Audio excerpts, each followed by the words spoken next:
Welcome to the Self Leadership series. The life you're building will always follow the attention you're giving.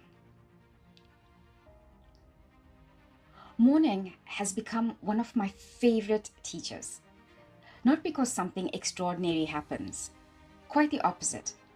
Morning is one of the few moments when the world hasn't quite reached me yet.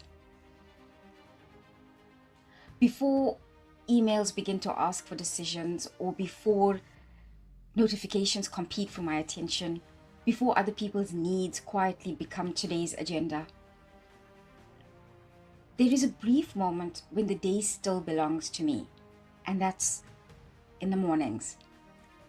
I've learned not to waste it. Sometimes I just sit with maybe a cup of tea. Sometimes I simply watch the light arrive. Sometimes I remember my dreams. And almost every morning, I ask myself the same question. Where am I today? Not geographically, of course, but internally. Because I've discovered that it's entirely possible to wake up in your own bed while your attention is scattered across 10 different places. Parts of you could be replaying yesterday's conversation. A part of you is probably worrying about tomorrow. A part of you is still carrying something that happened years ago. Your body is here, but you are everywhere else. We talk a great deal about managing our time, very little about managing our attention. Yet, time doesn't usually disappear all at once. Attention does. One conversation can occupy an entire afternoon. One fear can quietly color every decision you make. One person's opinion can follow you for weeks. One mistake can replay in your mind for years. The remarkable thing is this: the event finishes, the conversations end, the person leaves, but our attention often stays behind. And wherever our attention stays, our energy quietly follows. I began noticing this in my own life through something deeply personal. Some mornings I would wake up from dreams that felt incredibly real. People from years ago would appear. Conversations I thought I'd finished would somehow return.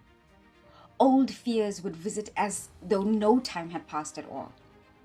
And for a long time, I dismissed those mornings until I realized they were showing me something. Not about the dreams I was having, but about my attention.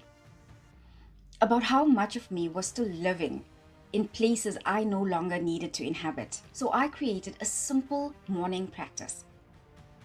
Before I reached for my phone, before I stepped into the demands of the day, I would take a deep breath and quietly say, I call my attention back from yesterday, from fear, from unfinished conversations, from imagined futures, from people who had taken up far more space inside me than they ever occupied in my life.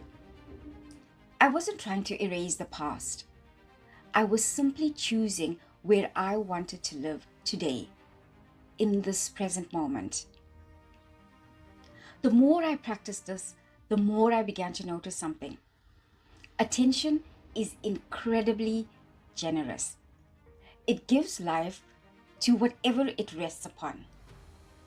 Spend enough time rehearsing fear, and fear begins to feel familiar.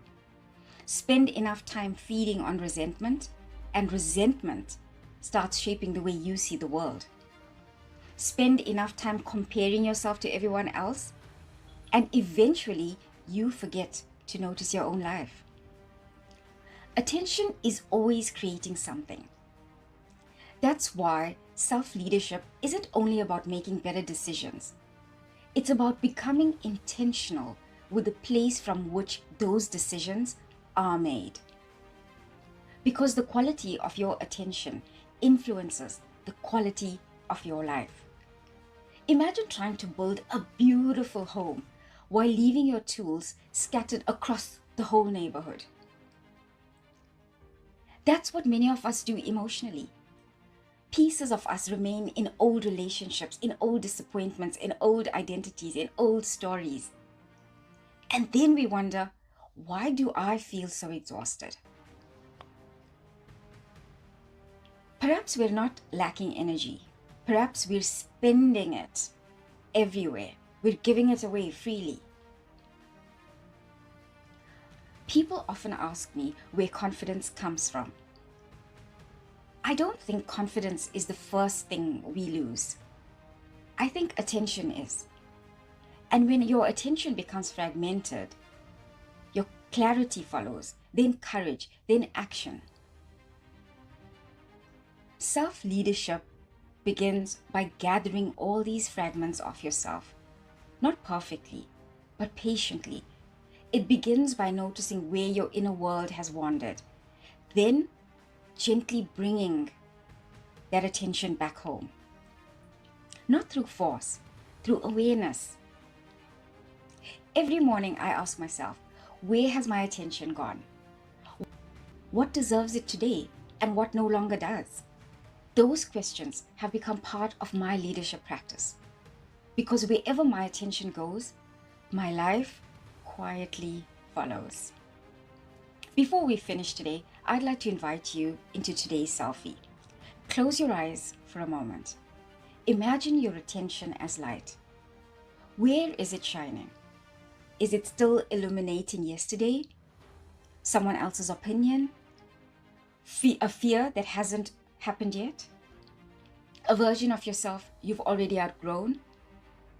Or is it present, right here, with a life waiting for you today? Then quietly ask yourself, what deserves my attention now? Not everything, just the one right thing. Perhaps self-leadership isn't about becoming more disciplined. Perhaps it's about becoming more present. Because when your attention comes home, something else returns with it. Your peace, your clarity, your voice, and eventually your life. So until next time, remember, every day is an opportunity to create and recreate yourself. Thank you so much for joining me. I will see you next time.